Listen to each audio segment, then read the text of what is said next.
Hello everyone, welcome to my channel.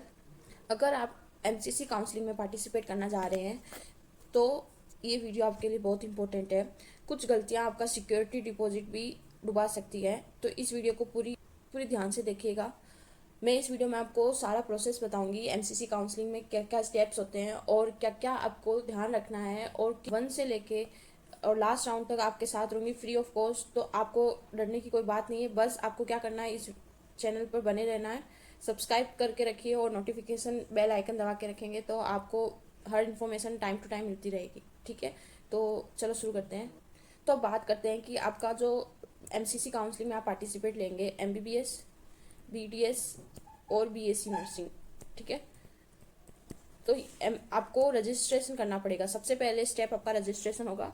तो जो general के बच्चे हैं, जनरल और ईडब्ल्यूएस, इनकी रजिस्ट्रेशन फीस, जो रजिस्ट्रेशन फीस होती है वो आपकी नॉन रिफंडेबल होती है, वो आपको वापस नहीं दी जाएगी। ठीक है, ये ध्यान रखना आप। ठीक है, तो रजिस्ट्रेशन फीस जो होती है वो आपकी जनरल और ईडब्ल्यूएस की जो है वो 1000 रुपीज़ है। ठीक है, और SC ST OBC इन कैटेगरी की रजिस्ट्रेशन फीस जो है वो 500 है। और अगर कोई सा भी कैटेगरी लेना चाहते हैं और आपको डीम्ड यूनिवर्सिटी में पार्टिसिपेट करना है तो डीम्ड के लिए सब कैटेगरी, जो भी कैटेगरी से आप है, सबके लिए रजिस्ट्रेशन फीस 5000 रुपीज़ है। ठीक है, ये बात ध्यान में रखना। ठीक है, इसके बाद आपको सिक्योरिटी डिपॉजिट भी देना पड़ता है। जब आप सिक्योरिटी डिपॉजिट जो होता है वो आपका वापस हो जाता है अगर आप कोई सीट नहीं लेते हैं या आप कोई सीट को विदाउट ज्वाइन किए छोड़ते नहीं है, तो आपका सिक्योरिटी डिपॉजिट वापस हो जाता है। नहीं तो वो फोर्टिफाइड कर लेते हैं अगर आप कॉलेज में जाकर एडमिशन नहीं लेते हैं सीट मिलने के बावजूद। ठीक है, तो जनरल और EWS का सिक्योरिटी डिपॉजिट 10,000 होता है। ठीक है, ये 2025 तक यही था। ठीक है, तो सिक्योरिटी डिपॉजिट आपका 10,000 है जनरल और EWS के लिए, और रिजर्व कैटेगरी यानी SC ST OBC के लिए सिक्योरिटी डिपॉजिट 5000 रुपीज़ है। ठीक है, तो आपको जो रिजर्व कैटेगरी वाले हैं उनको 5500 रुपीज़ भरने पड़ेंगे। ठीक है, और डीम्ड यूनिवर्सिटी वालों के लिए सिक्योरिटी डिपॉजिट जो है वो 2 लाख रुपीज़ है। ठीक है, तो ये ध्यान रखना। आप उसी अकाउंट से भरना जो आप, अगर आप साइबर कैफे से पढ़ते हैं तो उसके वापस आएगा सिक्योरिटी डिपॉजिट, और आप फिर आप ढूंढते रह जाएंगे कि हमारा तो आया नहीं है, तो ध्यान रखिएगा। ठीक है, तो अब बात करते हैं प्रोसेस की। ठीक है, तो पहले फर्स्ट राउंड होता है आपका। ठीक है, रजिस्ट्रेशन फीस करने के बाद आपको चॉइस फिलिंग का टाइम देते हैं कि आप जो जिस कॉलेज आपको अलॉट करना है वो आप लिस्ट बना के रखते हैं। उसके बाद आप 1 बाय 1 अपने कॉलेज फिल करेंगे। ठीक है, जो फर्स्ट नंबर पे होगा वो आपकी फर्स्ट प्रायोरिटी होगी, उसको पहले आपको जो आपकी विलिंगनेस है, जो सबसे पहले जो आपको चाहिए वो फर्स्ट पे रखना। उसके बाद आपको सेकंड जो उससे कम आपको लगता है कि ये ले लेना चाहिए, वैसे आपको आगे से आगे बढ़ना पड़ेगा। ठीक है, फिर आपका चॉइस लॉक होगा, फिर आपका रिजल्ट आएगा। ठीक है, फिर आपका फर्स्ट राउंड की सीट मिलेगी आपको।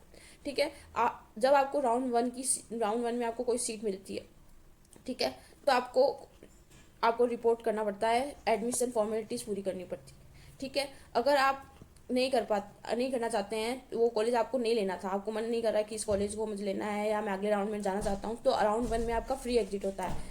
फ्री एग्जिट मतलब आप इस राउंड से आप अगर हटते हैं, कॉलेज छोड़ते हैं, तो आपको कोई भी सिक्योरिटी डिपॉजिट आपका फोर्टिफाइड नहीं होगा, आपका जब्त नहीं किया जाएगा।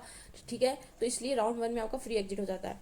ठीक है, तो आप राउंड टू में आपको फ्रेश रजिस्ट्रेशन करने की जरूरत नहीं है। अगर आप सीट लेते हैं और लेने के बाद छोड़ भी देते हैं तो भी आपको आपको वापस रजिस्ट्रेशन नहीं कराना, और जिसको सीट नहीं मिली उसको तो वैसे भी वापस रजिस्ट्रेशन कराने की कोई ज़रूरत नहीं है। ठीक है, उसके बाद आपका राउंड, और आपको अपग्रेड कराना है तो भी आप करा सकते हैं। ठीक है, फिर आपका राउंड टू होता है। उसके अंदर जो बच्चा नया है वो फ्रेश रजिस्ट्रेशन लेना चाहता है तो ले सकता है। ठीक है, अगर आपने राउंड वन में रजिस्ट्रेशन फीस पे कर दी, उसको सीट नहीं मिली है या उसने फ्री एग्जिट ले लिया है, उसको वापस से कोई पैसे भरने की जरूरत नहीं है। आपको राउंड टू के अंदर फ्रेश रजिस्ट्रेशन सिर्फ उस बच्चे को करना है जिसने राउंड वन में फ्रेश अपना रजिस्ट्रेशन नहीं कराया। ठीक है, उसके बाद सेकेंड राउंड में आपको फ्री एग्जिट नहीं मिलता है। अगर आपको सीट मिल गई और आपने वो सीट छोड़ दी, ठीक है, तो आपका जो सिक्योरिटी डिपॉजिट है वो फोर्टिफाइड हो जाएगा। आपको सीट नहीं मिलती है तो आप अगले राउंड के लिए एलिजिबल है, बस आपको फ्रेश चॉइस फिलिंग करनी पड़ेगी। याद रखिएगा, हर राउंड में आपको फ्रेश चॉइस फिलिंग करनी पड़ेगी, पहली वाली चॉइस फिलिंग मानी नहीं जाएगी। ठीक है, ठीक है, और अगर आपको कॉलेज मिल जाता है तो फिर आपको अपग्रेड कराना है, तो आपको विलिंगनेस देनी पड़ती है कि हम राउंड थ्री में अपग्रेड कराना चाहता हूँ। ठीक है, अगर आपको अपग्रेड सीट मिल जाती है तो आपको अपग्रेड सीट में जाना पड़ता है, नहीं मिलती तो आपका वो कॉलेज सुरक्षित रहता है। ठीक है, ठीक है। फिर आपका राउंड 3 में भी फ्रेश रजिस्ट्रेशन होता है और चॉइस फिलिंग वापस से सबको करनी पड़ती है। ठीक है। अगर राउंड 3 में सीट अलॉट होती है तो आप अगर ज्वाइन नहीं करते हैं तो आपको एलिमिनेट कर दिया जाता है, फर्दर राउंड में पार्टिसिपेट नहीं करने दिया जाता है और आपकी सिक्योरिटी डिपॉजिट फोर्टिफाइड हो जाती है। ठीक है।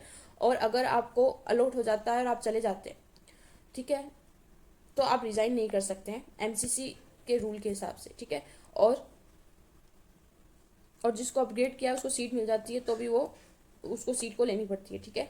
और अगर आपको सीट नहीं मिलती है तो आप स्टे राउंड के लिए एलिजिबल होते हैं। ठीक है। स्टे राउंड में वही बच्चा एलिजिबल होता है जिसको किसी भी राउंड में कोई सीट नहीं मिली होती है। ठीक है। स्टे राउंड की कट ऑफ बहुत कम जाती है। ठीक है। तो इसमें राउंड 1 से बहुत ज़्यादा कट ऑफ कम जाती है। अगर आपको सीट नहीं मिलती है तो आपको बहुत चांसेस हो जाते हैं कि स्टे राउंड तक आपको सीट मिल जाए। ठीक है। वही बात है, आपको वापस से चॉइस फिलिंग करनी पड़ती है। ठीक है। ये सारा आपका प्रोसेस होता है एमसीसी का। ठीक है। अगर स्टे राउंड में कोई सीट बच जाती है तो वापस स्पेशल स्टे वैकेंसी राउंड भी होता है। ठीक है। अगर कोई सीट बचती है, अगर नहीं बचती है तो नहीं होता है। ठीक है। तो ये बात ध्यान में रखना आप। ठीक है। और कुछ पूछना चाहते हैं तो आप कमेंट सेक्शन में बता देना। काउंसलिंग आपकी इसी हफ्ते अगस्त के इसी हफ्ते में चालू हो जाएगी। तो आपको बस चैनल बने रहना, जैसे ही आप अपडेट आता है शेड्यूल का मैं आपको इस चैनल पर बता दूंगी, तो आप बने रहना। Wish you all the best and thank you.